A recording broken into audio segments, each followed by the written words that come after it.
ಜಮೀನು ವಿವಾದ ಗಲಾಟೆಗೆ ತಿರುಗಿ ದಾಯಾದಿಗಳ ಹಲ್ಲೆಯಿಂದ ಓರ್ವ ಮಹಿಳೆಯ ಕೈ ಕಟ್ಟಾಗಿದ್ದು 5 ಗಂಭೀರವಾಗಿ ಗಾಯಗೊಂಡಿರುವ ಘಟನೆ ಕೋಲಾರ ಜಿಲ್ಲೆ ಶ್ರೀನಿವಾಸಪುರ ತಾಲೂಕಿನ ಚುಕ್ಕೆವಾರಿಪಲ್ಲಿ ಗ್ರಾಮದಲ್ಲಿ ಸಂಭವಿಸಿದೆ.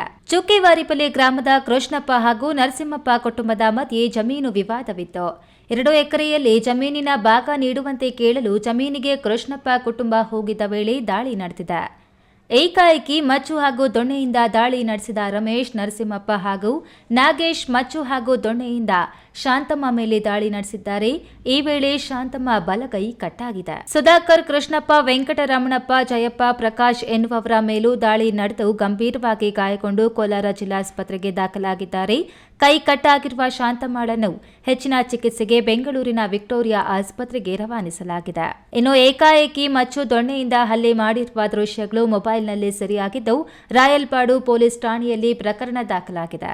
ಸತೀಶ್, ಈ ನ್ಯೂಸ್ ಟಿವಿ, ಕೋಲಾರ.